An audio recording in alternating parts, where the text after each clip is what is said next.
എല്ലാവർക്കും നമസ്കാരം. ഇന്ന് ഞാൻ ഉണ്ടാക്കാൻ പോകുന്ന ഒരു അടയാണ്. അരിപ്പൊടി, ഏത്തപ്പഴം.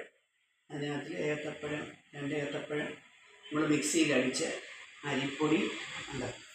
അരിപ്പൊടിയും ഏത്തപ്പഴവും ഉരുന്നുള്ളുപ്പും ശകലം നെയ്യും ചേർത്ത് കുഴച്ചതാണ്. ചൂടുവെള്ളത്തിലാണ് കുഴച്ചേക്കുന്നത്. ഇനി ഇതൊന്ന് പരത്താൻ പോവാം. അപ്പോൾ ഏത്തപ്പഴം ഇതിനകത്തുണ്ട്. നല്ല ടേസ്റ്റുള്ള ഒരു ഇതാണ് അട. ശർക്കര വെച്ചുള്ള അടയാകുമ്പോൾ തേങ്ങായും കാണുമ്പോൾ നല്ല ഇതല്ലേ. അതിൻ്റെ കൂടി ഇതിനകത്തിൽ ഏത്തപ്പഴം കൂടെ ചേർത്തിട്ടുണ്ട് ഞാൻ. നമുക്ക് കൈ പരത്തുമ്പോൾ തീരെ കട്ടി കുറച്ച് കെട്ടുമ്പോൾ ഇവിടെ കയ്യിലൊട്ടുന്നതിന് ഇങ്ങനെ വെള്ളത്തിലൊന്ന് മുക്കിയാൽ. ഇതൊക്കെ ആർക്കും അറിയാൻ മേത്തില്ല, എന്നാലും ഞാൻ പറഞ്ഞതാ.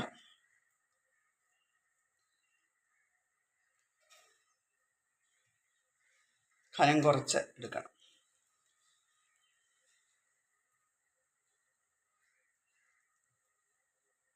ശർക്കരയും തേങ്ങയും ഞാൻ എടുത്ത് വെച്ചിരുന്നത്. ഇത് നമ്മളിത് വഴറ്റി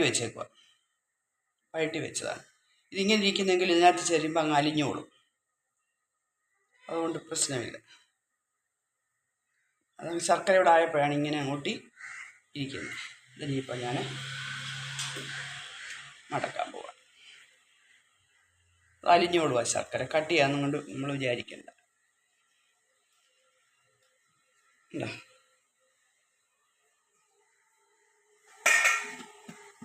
വേവാൻ വെച്ചു.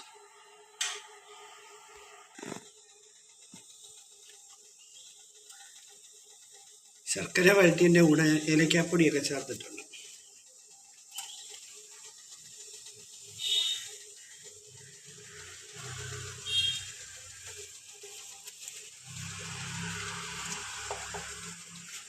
വേവാം